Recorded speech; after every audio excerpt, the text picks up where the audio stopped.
My name is Ezra Stephen Leo, man. I come from a Pacific Island village that was created, the youngest village of the Torres Strait. And that village is called St. Paul's Village, Moore Island. I was born in 1938. I went to school. The highest grade of school was 7th grade. My first employment was working in the Trocus Lugger. But the thing is, in the 70s, leading up to the 70s, there were a lot of things because we had to try and make sure that the right thing is being done for us. We just couldn't accept the 1967 referendum when it becomes law, LAW, because that wasn't just our thing. Australia supported that, and it becomes a referendum. In the 70s, we've got a lot of support. We've got few supporters, but a great supporter, like the waterside worker people, you know, come out of their shell and support us. By the sympathetic white people that marches with us, you know.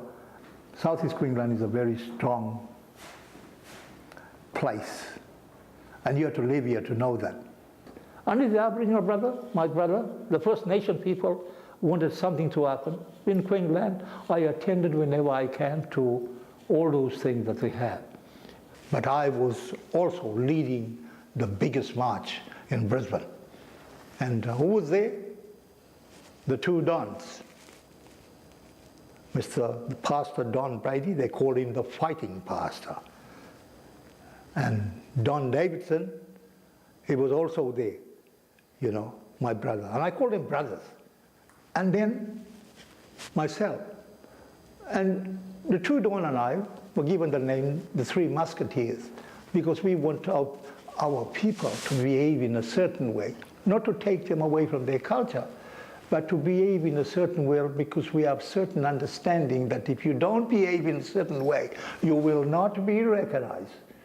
And that's then. I only been here in the 50s and leading up to the 60s, and then comes the 67 referendum. Yeah, but let me talk about Joe Jelke Peterson.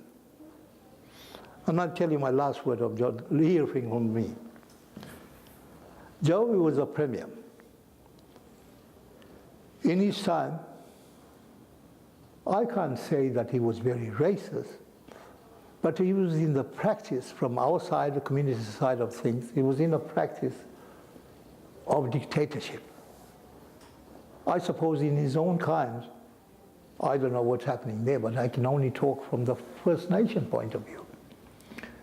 And what he did in Queensland also affect others, I suppose, if they listen to him. If he was a racist fellow, I want to find out myself. And guess what I did?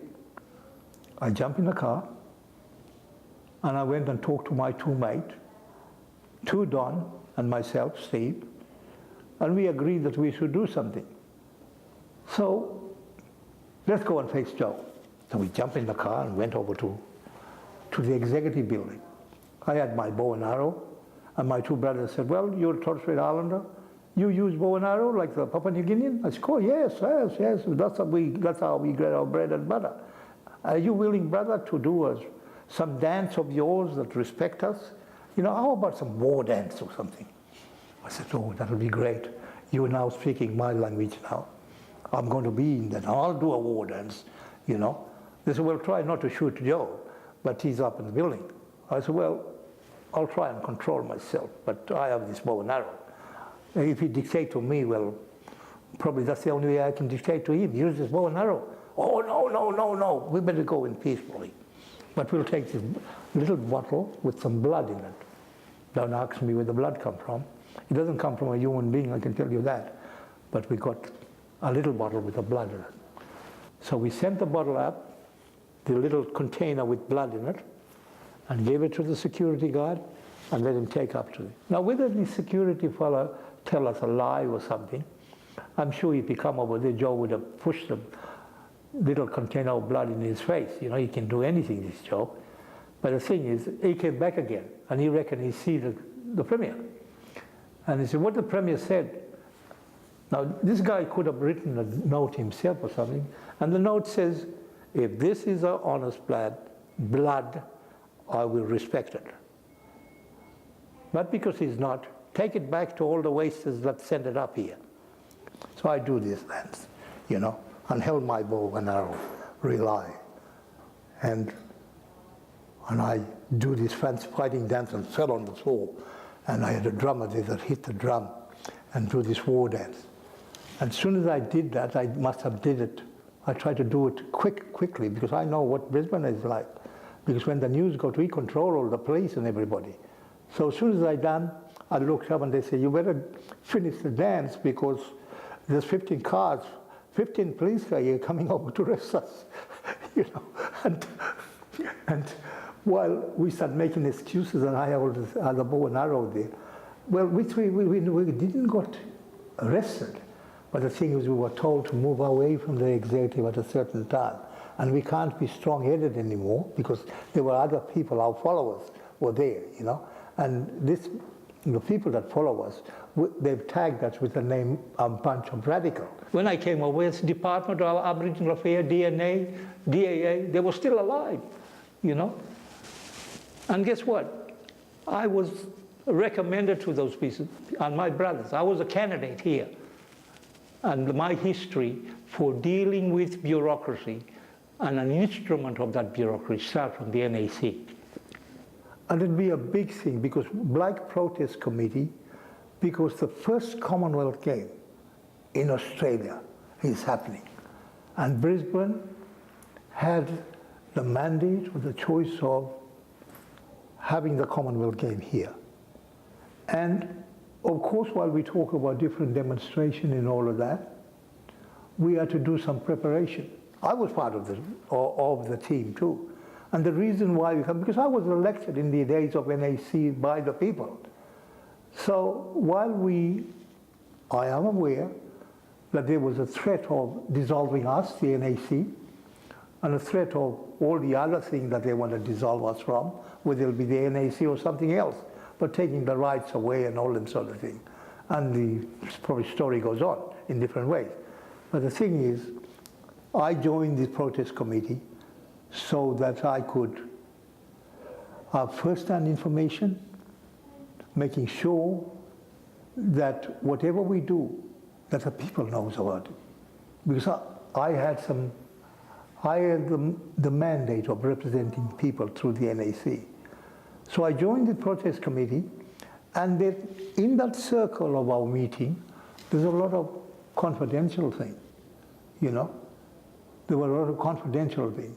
Not something to be involved in some terrorist act, if I could say that, but something that will win our rights. We already know our rights. We haven't been giving all of that. What do? We've already been up in the gate of Parliament House. We've all marched George Street. We do all of that. In the 67 referendum, there are other things that we do. So the protest committee were talking about taking into consideration, before any action was taken, they wanted to do something. And guess what? We had to rely on the government to do something to give us some respect as people. And who's the government, who's the guy there in amongst them that work in the government instrument? Steve Mann. And there's this challenge of being in the protest committee. And the challenge is based on how do we convince? Steve Mann has already been in the march of the George Street, one of the greatest marches in Australia.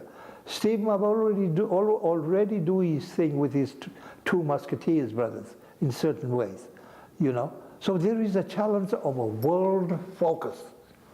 The only time we don't have to spend money and people were coming here for the Commonwealth Games. Steve Mann is in this protest committee. The only qualified person in amongst them to deliver a message to the government, you know who that person is? Steve Mann. Because I wasn't appointed. I was elected by the people of Brisbane.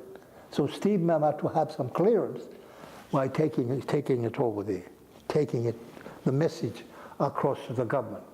And with some other community representative, before he can make up his mind, I have to make a choice. If I pull out of the mob, Is that a good thing for Steve Mann? There's a question about being a human being, being a representative. So when I was in the committee, will I pull out and be called a chicken? You know, a saying of, he's chicken out. And I don't have to put words in my black brothers and sisters to say all of that. And I'm game enough to cop that because the action is taken by me. So when I pulled out, it wasn't a good thing for Steve. It can be a bad thing for the support. I will not longer got support. It could be all those things because when we get together in election or whatever, you need support from the people, you know. So all these challenges that lead up to my future Steve Mann have to happen. I have to consider all those things. And if you want to stand there in a mob that demonstrate and you get belted on a button from the police and you lie down there and they walk over you or something happen, do Steve Mann, the question with me, do I want to be responsible for that? Do I want to see somebody get killed? And of course, there could be. If we want to have support of the world, we want to be able to use this thing. Don't forget, we are the First Nation of people, you know. Other people around the world have got their freedom through bloodshed. And they receive a document which everybody knows through the world is called a treaty. Do we want to go through that bloodshed to receive this document? It's not freedom for government to consider, put their pen and get something in writing and involved in the favorite constitution that I talk about. But I decide to leave the steering committee. And I heard all through the news, you know, we hear all the news about police demonstrators and all of that, who get bashed and all them sort of things. I pulled out. I never seen all of that. If my brother-in-law was key, maybe I would double or triple, you know, doubly conscious that I was also responsible. I could have been there in the protest committee. That's sort of dealing with that family-based thing very close to my chest. But with others, other people were arrested and do all of that. And if you ask me today, are you glad that you never went? Yes, I am.